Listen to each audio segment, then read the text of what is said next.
Welcome back. Today we're going to talk about the L293D chip. D stands for dual 293. L293 stands for a model number by Texas Instruments.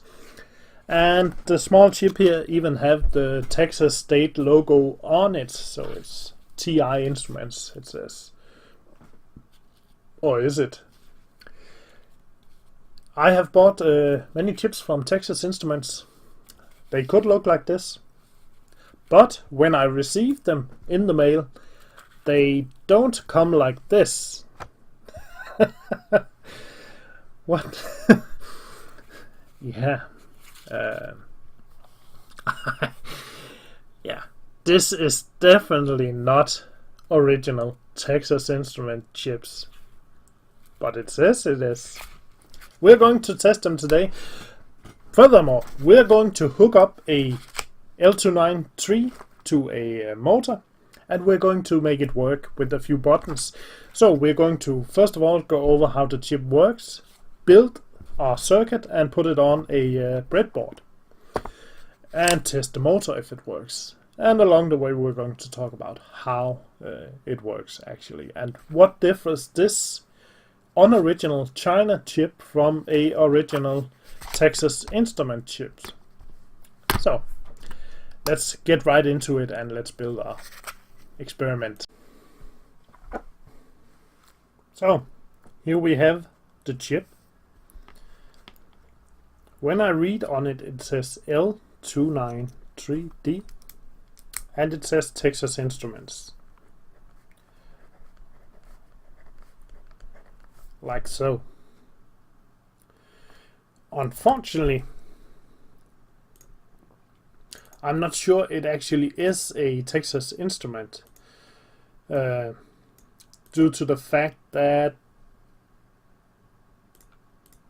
even though it says it's Texas Instruments, there's just some things that may hint it's not. But let's just pretend it is. It even has the small logo. So let's check out the internet. First of all, I type in the text. I find a lot of information on this particular device. So let's hit search. And when I scroll down, oh, sorry about that. Or actually, it's the top document. It says L293D from Texas Instruments. Click that, and you get this data sheet. You notice top right, it's for the model L293 and L293D, dual or normal. The one we got here is a dual, meaning it's just like the one on the picture. It has 4 channels, 1 there, 2, 3 and 4, meaning effectively we can control 4 motors, or that only can run in one direction, or we can control 2 motors where each run in both directions, both backwards and forwards. We have a short description of the pin, and one of the important pins is the one called number 1 and number 9. Number 1 is called 1.2 enable, and number 9 is called 3.4 enable. And they write enable driver channels 1 and 2 active high input, meaning we need to pull them high to be enable them to use channel 1 and 2 or 3 and 4 accordingly.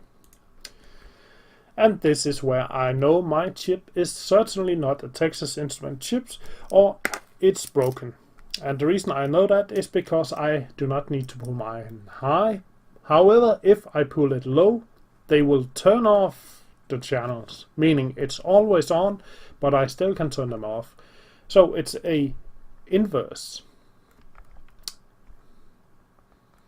Let's scroll down, and there's some different things about how we can use it: minimum, maximum voltage, temperature, etc.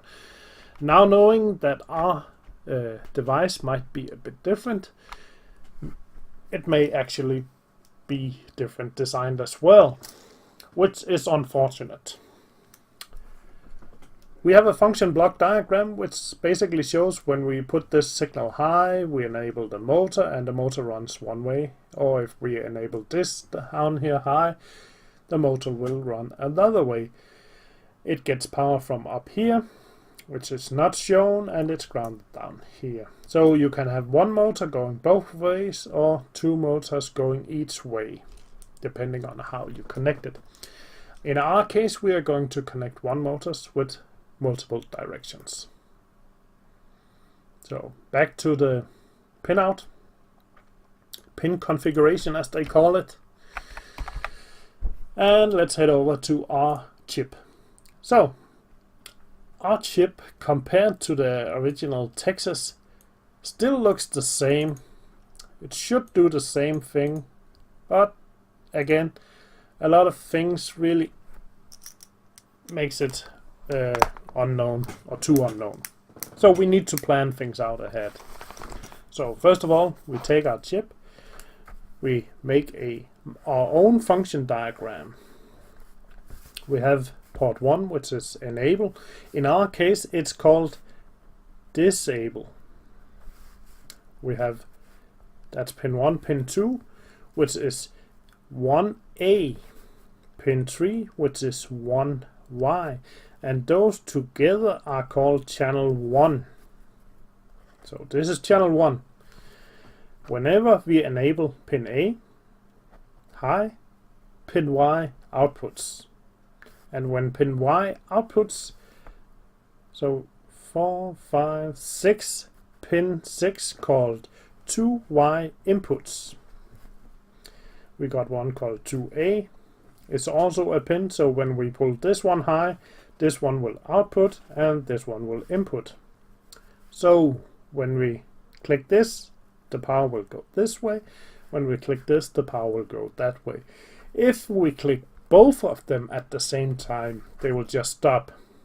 And so they should.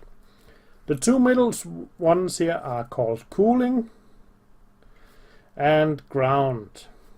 So usually we connect these to a cooling block, which we would mount on top with solder right here, and at the same time connect them to ground.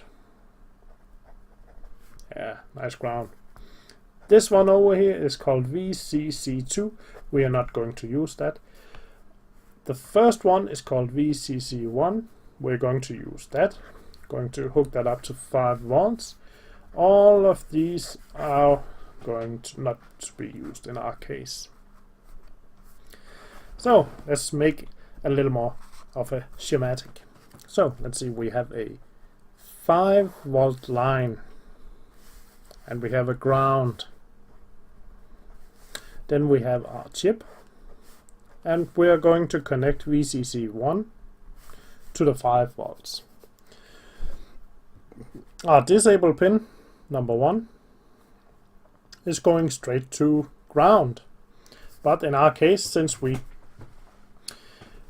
know it's not working, or it's inverse, we're not going to connect it right now. If we connect it to high, we need to enable a switch here. Then it will turn off the entire row. Again, not going to use the enable or disable because it's by default normally closed, so meaning it's enabled all the time. Which is the opposite of the Texas Instruments one. Okay, so this is going to be our pin 2, our button. This is going to register if we are pushing a button or not. So let's make it a button, and this is actually going up to 5 volts. By default it goes to ground. Pin 3 goes down here, crosses over to our motor. Pin 4, pin 5 goes to ground. Pin 6 goes way down here, crosses over and to the motor. Pin 7 is another switch, which is normally grounded, and we can switch it over to 5 volts. The last one is unused. That's it. This is the circuit we're going to make. And because I'm worried that this is not a original Texas chip because of the enable, I'm going to add a diode right there. on the power input. The reason for that is if the motor is going to generate some sort of power, it might go back through our system, destroying the chip if we are lucky. If we are unlucky, it's not going to destroy the chip, it's going to continue up into some sort of other circuit and maybe do some damage there. By having this diode, I'm going to limit my potential danger to this chip or this circuit on here. That's why this is important when working with parts like these fake chips like yeah. Okay, time for building. Let's get rid of the paper and on with the breadboard. I have a breadboard here. I got 2 buttons already on it. We had buttons in an earlier video. So this one is hooked up to plus, as you can see. So this side is plus. This one is a resistor going up into the button. It's just a 220 ohm, that's fine. Meaning this side over here is grounded to 0, meaning it's pulling it low. So what happens when you push the button? Well, when you push the button, it ignores the resistor and goes from plus to chip instead. The same over here, except it's mirrored, so the resistor is on the inner. That's fine. We just need to know when we connect our chip to this button, we're going to connect it on the same side as the resistor, so we're pulling it low all time. Going to place our chip, we need to flip it around like that. And let's see if we can get it in.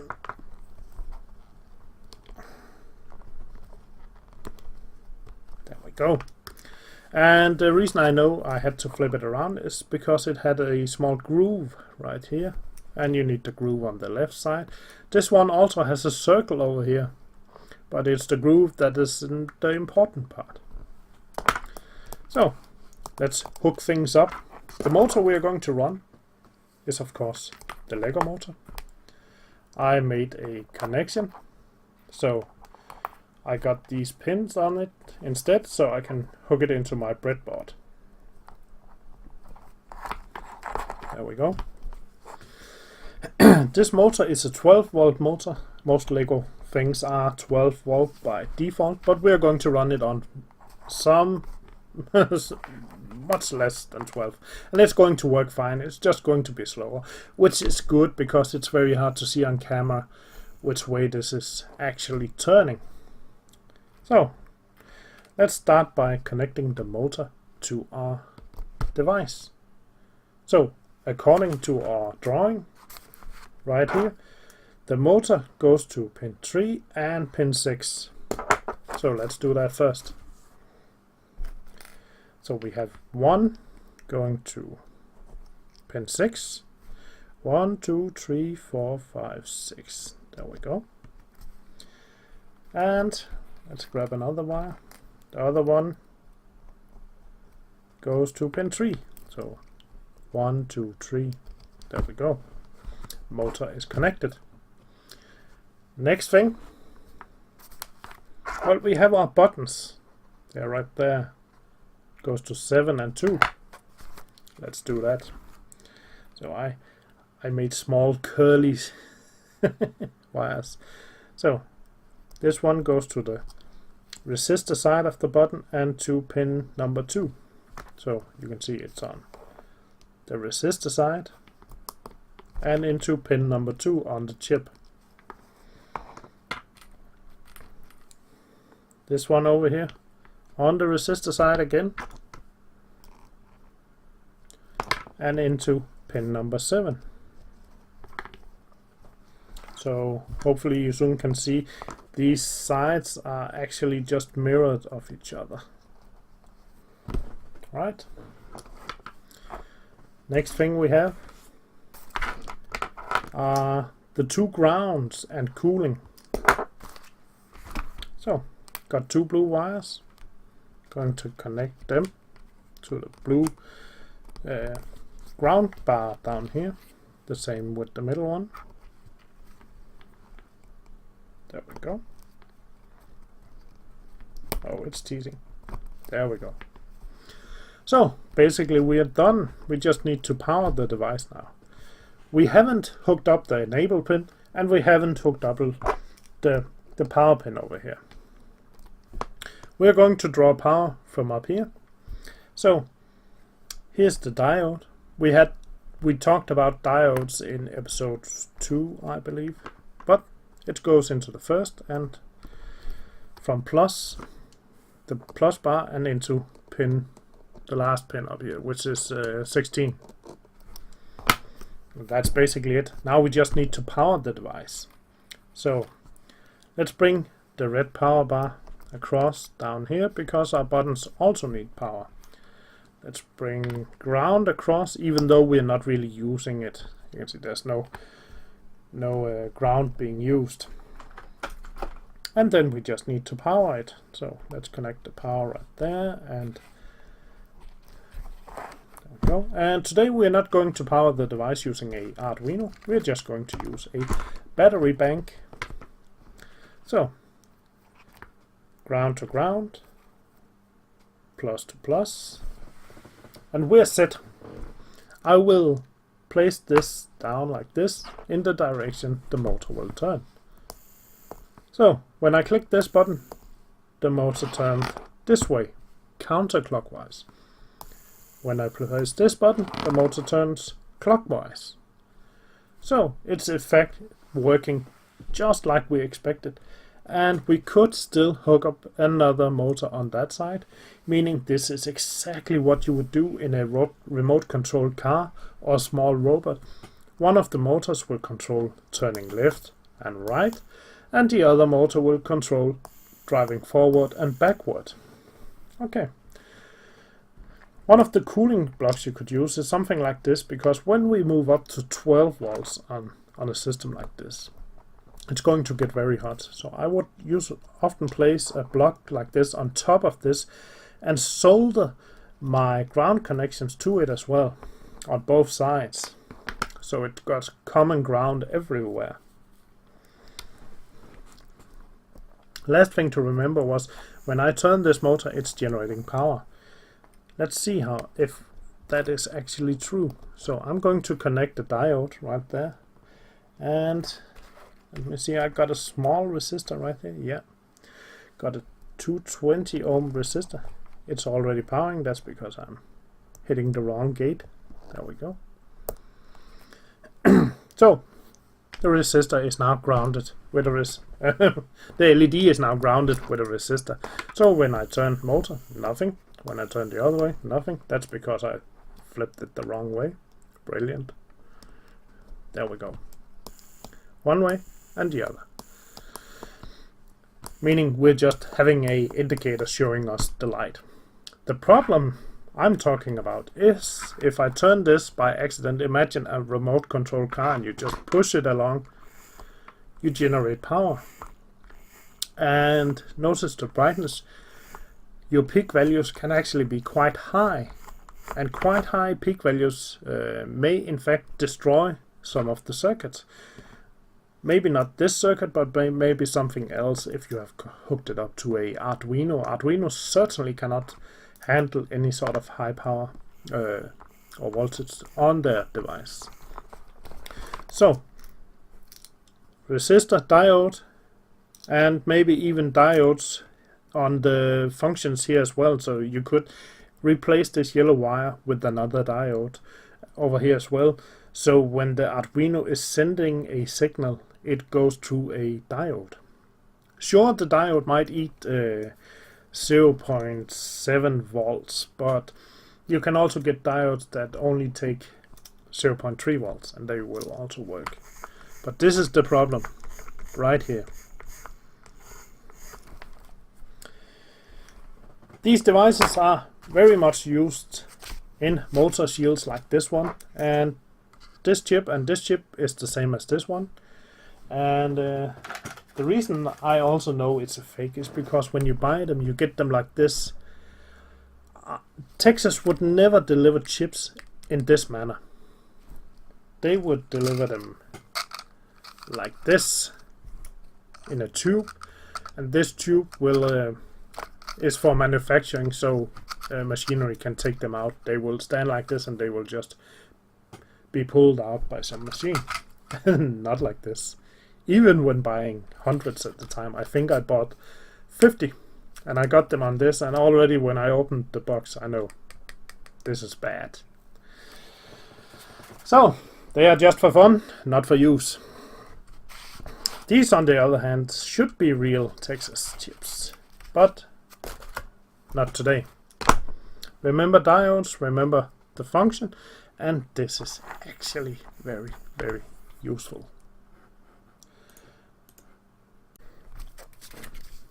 So, well, our project, it actually worked surprisingly well. Of course I was expecting it to work in some way, but I just didn't like the inverse function of the enable gates.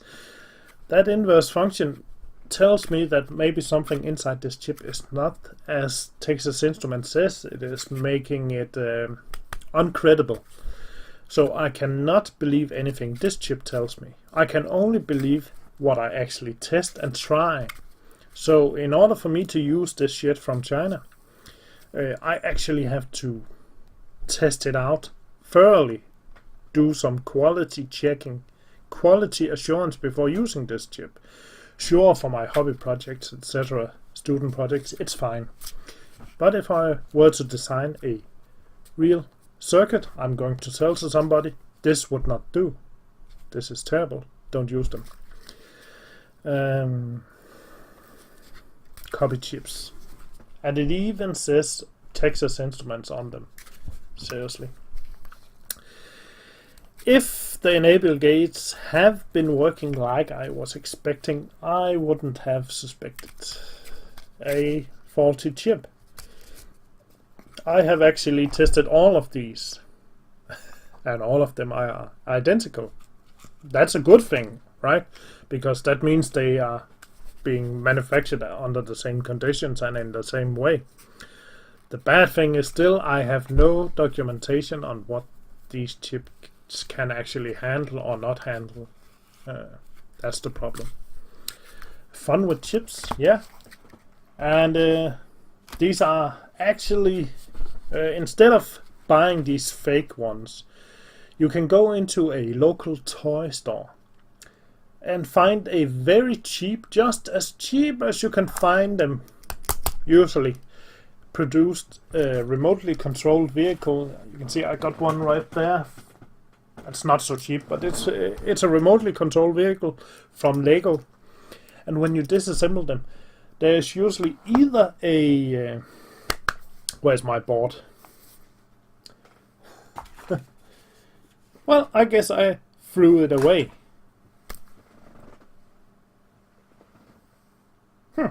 Strange.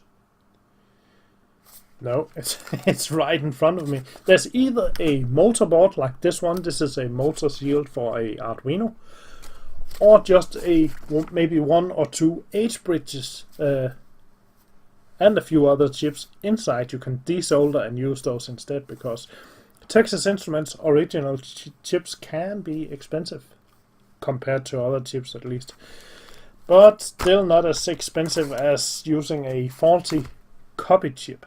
Don't get me wrong, most electronics are made in China, even the one you're using now, so a lot of good things comes out of China, but also a lot of bad things.